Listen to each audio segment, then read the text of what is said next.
fazer história. Estamos falando nesse vídeo sobre o processo de higienização, entre aspas, das cidades brasileiras. Conforme você deve ter acompanhado no vídeo anterior, nós falávamos sobre o processo de urbanização do Brasil. Esse processo, entretanto, não foi dado assim ordenadamente, não se deu de forma ordenada, organizada, com bairros planejados.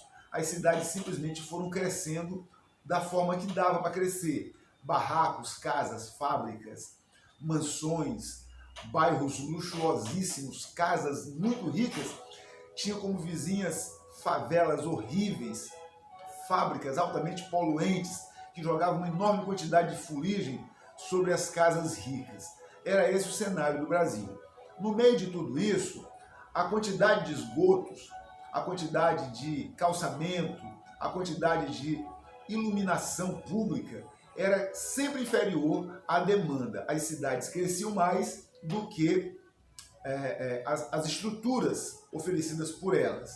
Então isso causou assim um grande desconforto nas cidades. As cidades eram grandes no Brasil, mas eram muito ruins. Não eram um bom lugar de se viver. Morar nas cidades brasileiras era uma aventura. Por conta disso, muitas coisas ruins aconteciam nas cidades. Por exemplo, pragas de piolhos, de pulgas, de percevejos. Até pessoas ricas tinham muito piolho, muitas pulgas, muitas escaras, muitos vermes, inclusive aquela lavra migras que se pega das fezes de cachorro. Muita gente tinha aqui.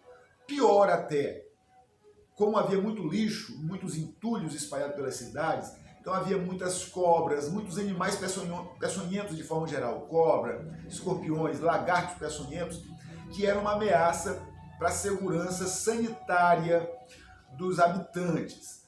E para piorar ainda, a cereja do bolo, havia muitas epidemias que atingiam o Brasil. Malária, febre amarela, difteria, cólera, essas eram as piores e mais graves. E a vida urbana foi se tornando um verdadeiro inferno no Brasil.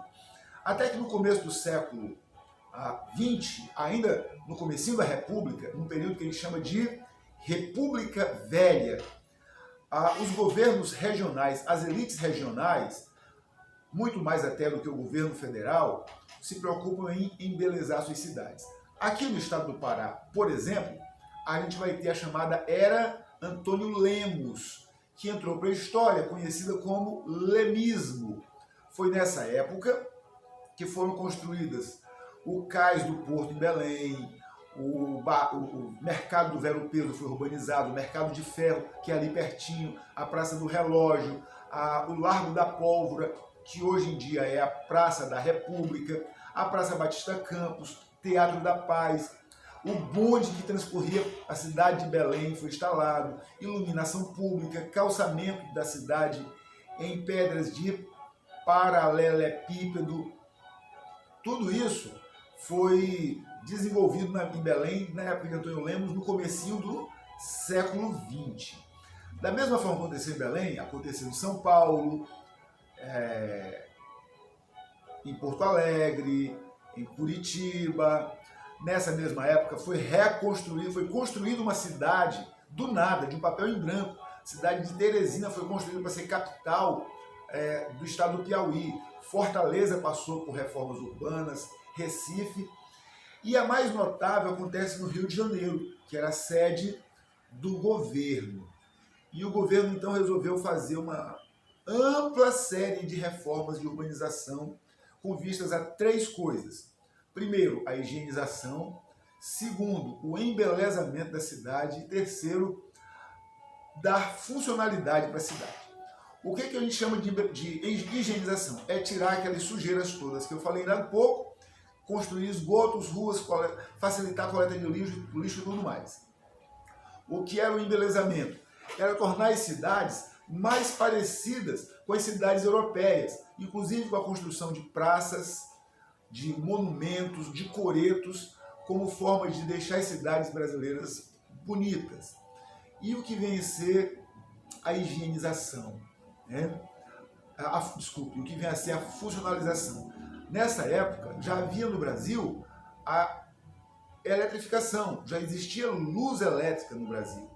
Mas como é que ia se postear as cidades, colocar postes, distribuir fios de telefone, de telégrafo, de energia elétrica, se as ruas não eram retas, as ruas não descreviam traços retilíneos, era um emaranhado de curvas, de subidas e descidas.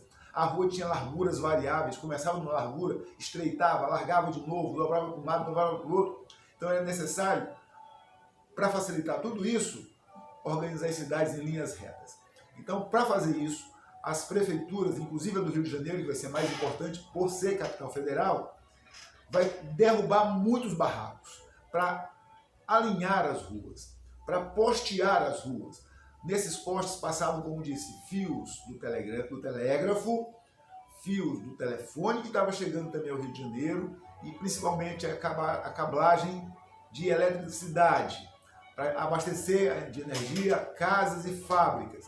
Mas principalmente também o outro objetivo era facilitar o tráfico de automóveis.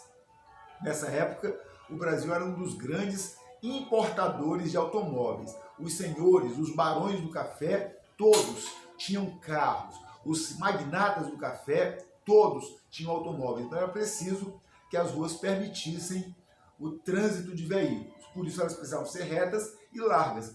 Para alinhar as ruas e alargá-las, era preciso derrubar barracos, galpões, destruir muita coisa que estava ali. Resultado, quem acabou sendo incomodado com isso foram as pessoas mais pobres, porque eram elas que moravam nesses barracos, eram elas que moravam nesses galpões, sobretudo nos galpões abandonados, justamente galpões que tinham sido abandonados porque tinham ficado inacessíveis devido à tortuosidade das ruas, à presença de barracos próximos. Então foi preciso demolir tudo isso para alinhar as ruas. E essas pessoas foram empurradas do centro da cidade do Rio de Janeiro para cima dos morros. Foi um processo que você estuda em geografia chamado de favelização. E nesse momento, a preocupação era higienizar os centros, não as periferias. Higienizar e limpar onde as pessoas que tinham posses, de preferência de pele clara, circulavam. O resto da cidade era exatamente isso, apenas resto da cidade. Então, essa situação acabou causando muito descontentamento social, até porque esse processo de higienização foi acompanhado da vacina obrigatória contra a febre amarela. E isso vai desencadear um processo chamado de revolta da vacina.